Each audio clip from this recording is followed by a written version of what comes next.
sedanji policijski predsedniki obnašajo zelo neodgovorno do države, ker bi se mogli zavedati, da vsaka politična kriza pomeni dražje zadolževanje države in tudi poglabljanje sedanje gospodarske krize.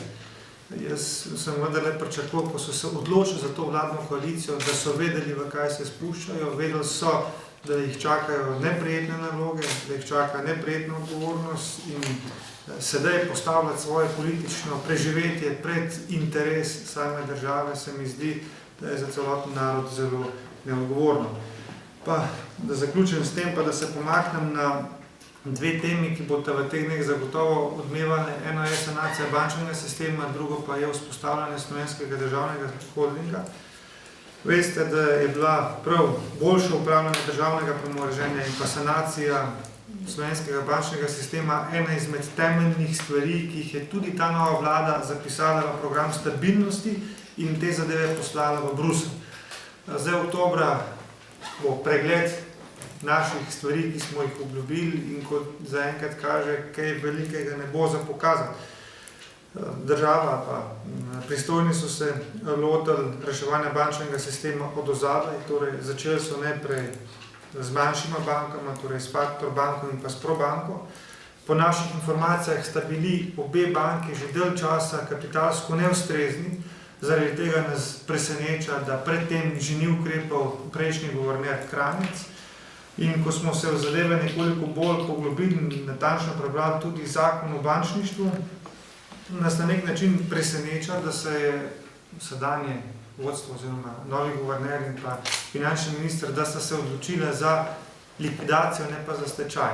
Zakaj? Da ne bom govoril na pamet, če si preberete 266. člen zakona o bančništvu, ta pravi, da pride do likvidacije, če izredna uprava ne more izboljšati stanja in doseči minimalnega potrebnega kapitala in če ni pogojev za začetek stečajnega postopka. To določbo 266. člena zakona o bančništvu v Novi Sloveniji razumemo, da je potreben najprej stečaj, šele če stečaj ni mogoč, potem pride do likvidacije. In to bo ena izmed stvari, ki nas bo zagotovo v petek na tej izredni seji v Factor banki in Probanki tudi zanimalo. Guvernerja bomo vsekakor podrobneje vprašali, zakaj se vendarle niso odločili, da bi šli obe banki v stečaj, ker bi bilo to zagotovo cenejše za državo. Zaenkrat vemo samo to, kar je bilo pojasnjeno v javnih nastopih, da so poskušali preprečiti paniko in nekontrolirano dvigovanje depozitev strani drugih bank, ampak tukaj se nam postavlja vprašanje, kaj pa naj si potem mislimo o tistih neodgovornih lastnikih teh dveh bank, ki so namesto, da bi poskrbeli za kapitalsko ustreznost bank, svoje kapitalske vire vlagali v izplačevanje dividend.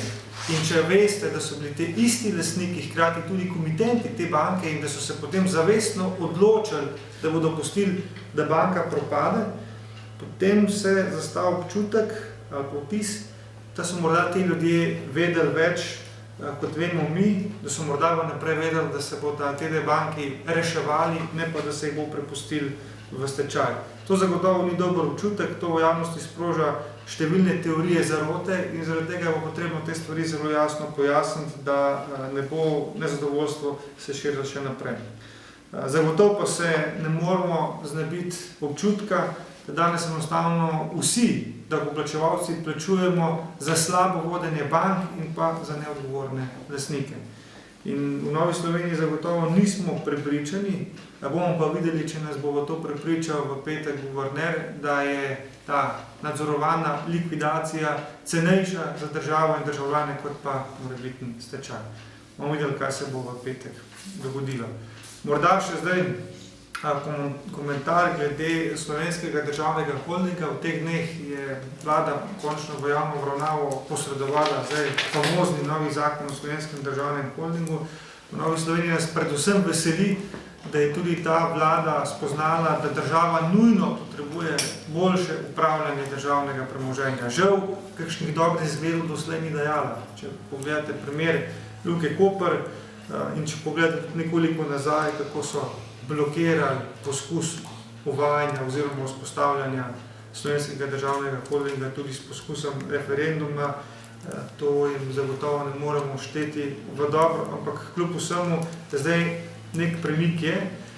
Ključne ugotovitve po prvem pregledu tega zakona pa na nek način kažejo na dve stvari. Prvič, da dobivamo nov AUKN, in drugič, da se koncentracija nadzorniške moči osredotoča na Ministrstvo za finance.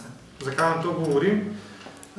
Ko govorim, da dobivamo nov AUKN, je razlog v tem, da novi zakon ne predvideva avtomatskega prenosa premoženja Republike Slovenije na Slovenski državni holding. Torej bomo imeli neko organizacijo, neko institucijo, ki bo s premoženjem sicer upravljala, ne bo pa z njim razpolagala. Zaradi tega govorim, da oni uvajajo zdaj novi AUKN, ne pa toliko Slovenski državni holding.